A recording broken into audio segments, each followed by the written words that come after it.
Avec 470 km de littoral, le département de Charente-Maritime bénéficie de la plus longue façade sur l'Atlantique de la région Nouvelle-Aquitaine.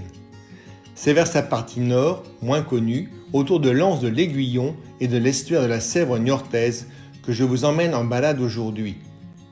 Mon point de départ, la cité fluviale et maritime de Maran, et précisément son jardin de l'hôtel de ville, dont le fleurissement novateur et original justifie les récompenses qu'elle a reçues.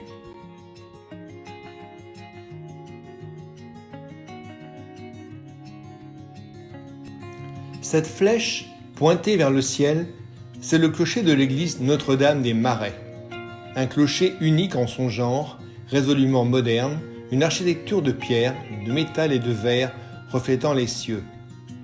Cette église néo-gothique a été inaugurée et consacrée en 1902, mais à court de budget, celle-ci fut livrée sans clocher. Il faudra attendre 1988 pour que Barthélemy Fabreau, un généreux donateur, lui en offre un et en choisisse le style. Afin de ne pas surcharger l'édifice, construit en zone marécageuse, le parti sera pris de réaliser cette structure légère, aérienne, inspirée du savoir-faire d'un constructeur marandais de mâts de bateau. C'est ainsi que le 2 août 1988, la flèche en aluminium est posée à la grande satisfaction générale.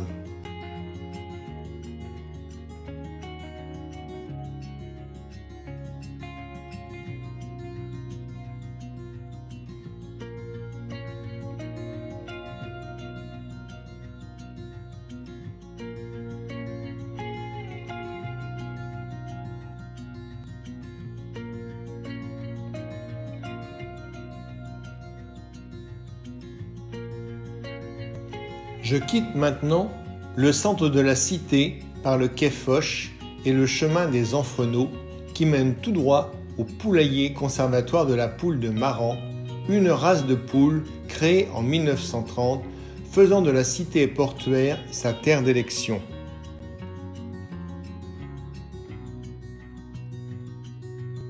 En accès libre, ce conservatoire, juste rouvert, présente différentes souches de poules et documente le visiteur sur les 13 variétés connues. Nées de divers croisements dès le XIIe siècle entre des poules locales et des coqs combattants rapportés par des marins anglais, puis plus tard avec des poules asiatiques, la marandaise aux œufs extra roux verra sa notoriété s'étendre bien au-delà du Marais Poitevin et de l'Aunis. Depuis sa création en 1929, le Maran Club de France ne cesse de promouvoir cette pondeuse aux multiples qualités.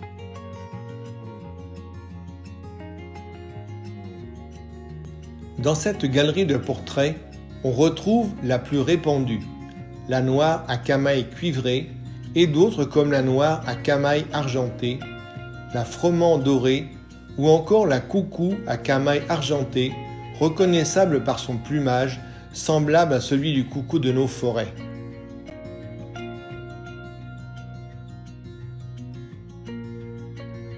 Petit clin d'œil pour terminer la visite. Pourquoi cette sympathique poule de Maran semble perplexe devant cet emballage? Vous avez une idée? Vous avez deviné? Eh oui, sans elle, pas de lait de poule.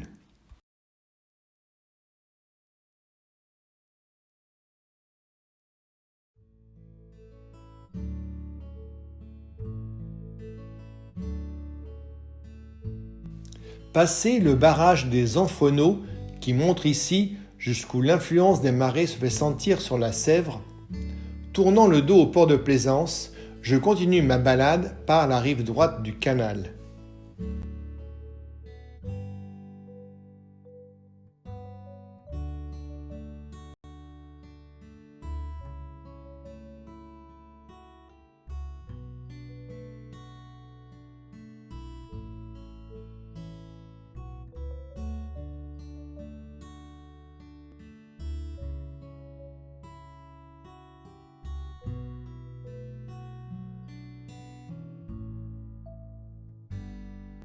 L'odeur agréable des foins juste coupés s'ajoute à l'ambiance colorée des champs de tournesol et des prairies naturelles.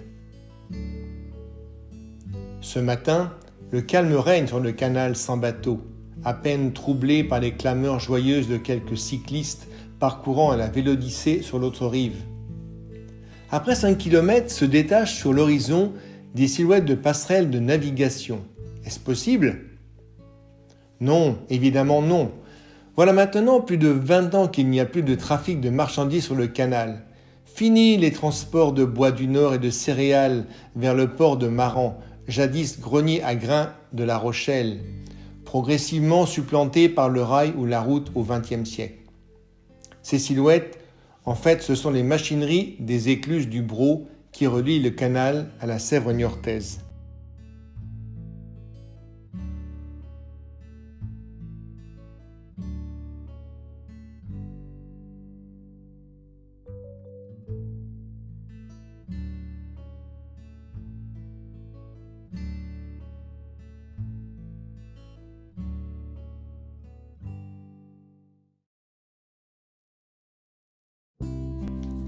Après avoir traversé Bourg-Chapon, stigmatisé par Xynthia, je vous en reparlerai, voici sur la rive gauche, à l'estuaire de la Sèvre, au port du Pavé, au lieu de la mytiliculture et de sa perle jaune labellisée la Charon.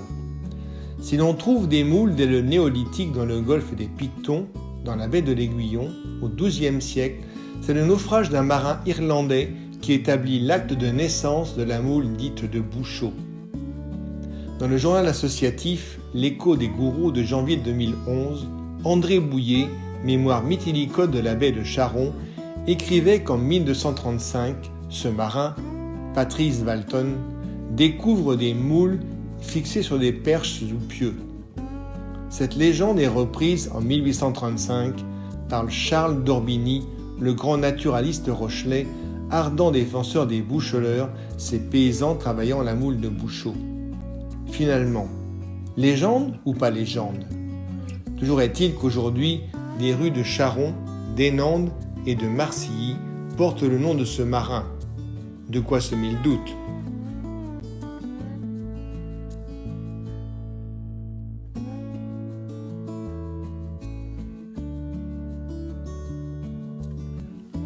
Boucheleur n'était pas un métier facile, comme en témoignent ces cartes postales du début du XXe siècle.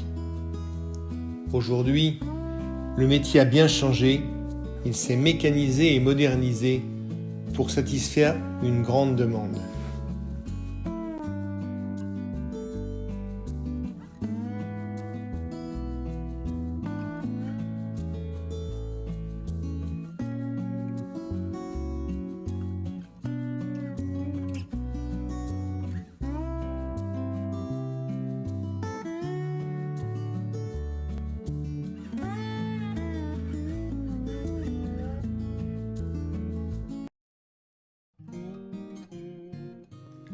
Au sud du port du Pavé commence une longue frange côtière sauvage, réserve naturelle bordant un estran vaseux et une étendue plane à végétation basse que les géologues appellent chore, ou plus communément présalé.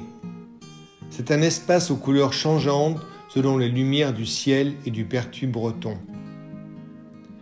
Je chemine sur une longue et fragile digue en terre, construite possiblement en 1773 pour poldériser le marais à l'est et gagner des terres cultivables, s'inscrivant ainsi dans la lente et longue évolution naturelle du golfe des Pitons dont je vous parlais dans mon épisode 2.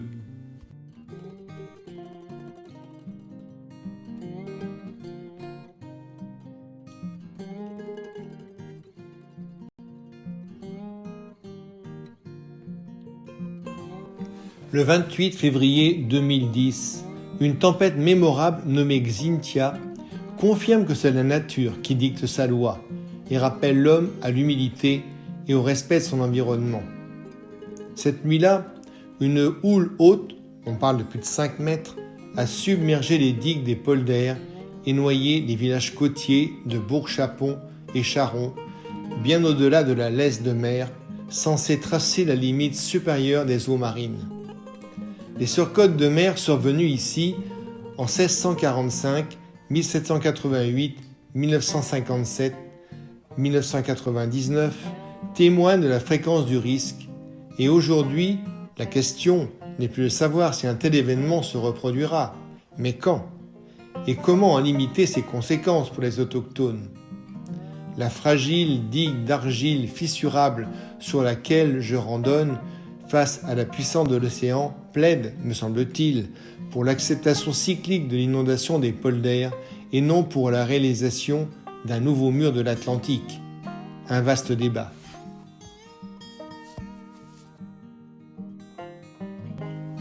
Sauvage. Cette zone littorale, classée réserve naturelle, est l'habitat d'une biodiversité, flore et faune, qui méritent une protection. J'y ai même vu surgir devant moi, à mon grand étonnement, des chevreuils.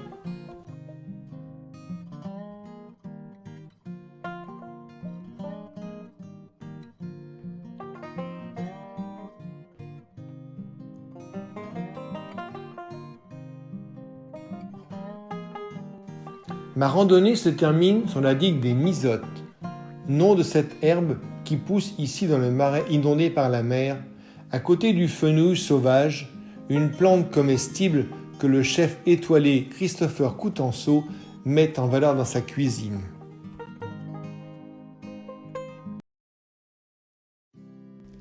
Une fois franchi le canal du Curé, j'aperçois le village d'Hénande et Saint-Martin, bel exemple d'église fortifiée. Construite au XIIe siècle sur la falaise calcaire bordant le golfe, elle fut reconstruite et fortifiée au XIVe et XVe siècle pour parer aux possibles invasions anglaises lors de la guerre de Cent Ans et ainsi protéger sa grande voisine La Rochelle aux ressources convoitées. Un véritable tour de force des bâtisseurs en a fait cette forteresse imposante et élégante à la fois.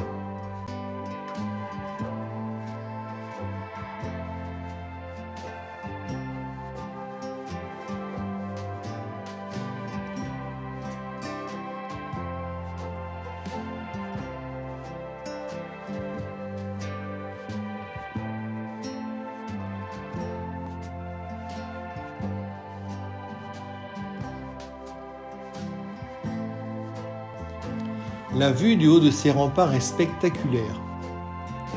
Comme plusieurs centaines d'églises fortifiées en France, Saint-Martin intègre les dispositifs défensifs essentiels comme les tours de guet et les meurtrières. Ainsi, fortifiées au même titre que les châteaux forts, les maisons fortes et les enceintes, ces églises composent à l'époque l'armature militaire des campagnes, voire des villes. Classée monument historique en 1840, l'église d'Hénande mérite une visite.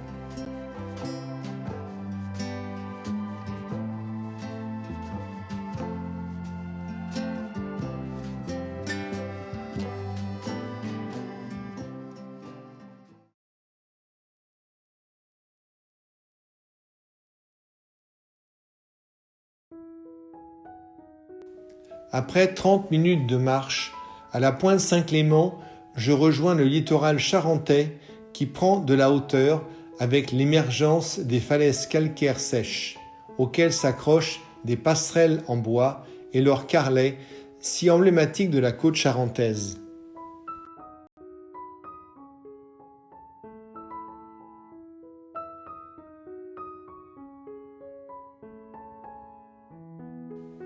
Si la pêche au filet est connue depuis l'Antiquité, c'est à partir du XVIIIe siècle qu'elle se transforme. C'est en 1760 que Duhamel du Monceau, botaniste et agronome français, membre de l'Académie royale des sciences, donne une description du carrelet et de son usage dans un traité sur la pêche. Ceux que l'on voit ici à Hénande se sont multipliés dans l'après-guerre. Le carrelet, c'est ce grand filet carré accroché au bout des passerelles où des cabanes joliment arrangées permettent à leurs propriétaires, pêcheurs ou simples contemplateurs de la baie de s'y retrouver pour jouir d'un certain bien-être typiquement charentais.